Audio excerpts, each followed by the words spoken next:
खुदावंद के जिंदा कलाम में से गिनती की किताब उसका 5वां बाब आयत 1 ता 15। फिर खुदावंद ने मूसा से कहा कि बने इस्राएल को हुक्म दे कि वो हर कोढ़ी को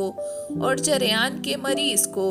और जो मुर्दा के सबब से नापाक हो उसको लश्करगाह से बाहर कर दें। ऐसों को ख्वाह वो मर्द हो या औरत तुम निकाल कर उनको लश्करगाह के बाहर रखो ताकि वो उनकी लश्करगाह को जिसके दरमियान मैं रहता हूँ नापाक ना करें। चनाचा बने इस्राएल ने ऐसा ही किया और उनको निकाल कर लश्करगाह के बाहर रखा, जैसा खुदावंद ने मूसा को हुक्म दिया था वैसा ही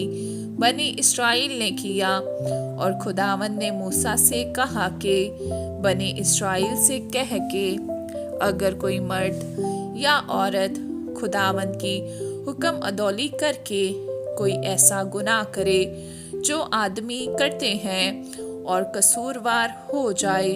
तो जो गुनाह उसने किया है वो उसका इकरार करे और अपनी तकसीर के मुआवजा में पूरा दाम और उसमें उसका 5वां हिस्सा और मिलाकर उस शख्स को दे जिसका उसने कसूर किया है। लेकिन अगर उस शख्स का कोई रिश्तेदार ना हो जिसे उस तकसीर का मुआवजा दिया जाए, तो तकसीर का जो मुआवजा खुदावंद को दिया जाए वो काहिन का हो, इलावा कफ़ारा के उस मेंढे के जिससे उसका कफ़ारा दिया जाए। और जितनी मुकद्दस चीज़ें बनी इस्राएल उठाने की कुर्बानी के तौर पर काहिन के पास लाएं वो उसी की हों,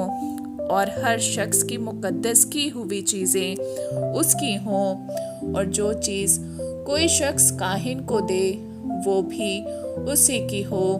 और खुदावंद ने मूसा से कहा कि बनी इस्राएल से कह के अगर किसी की बीवी गुमराह होकर उससे बेवफाई करे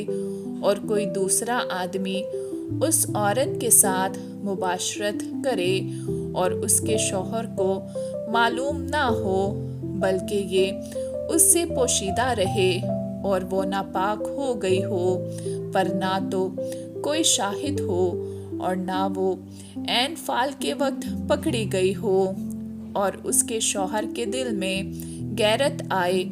और वो अपनी बीवी से गैरत खाने लगे हालांकि वो नापाक हुई हो, या उसके शौहर के दिल में गैरत आए और वो अपनी बीवी से गैरत खाने लगे हालांकि वो नापाक नहीं हुई, तो वो शख्स अपनी बीवी को काहिन के पास हाजिर करे और उस औरत के चढ़ावे के लिए ईफा के 10वें हिस्सा के बराबर जौ का आटा लाए,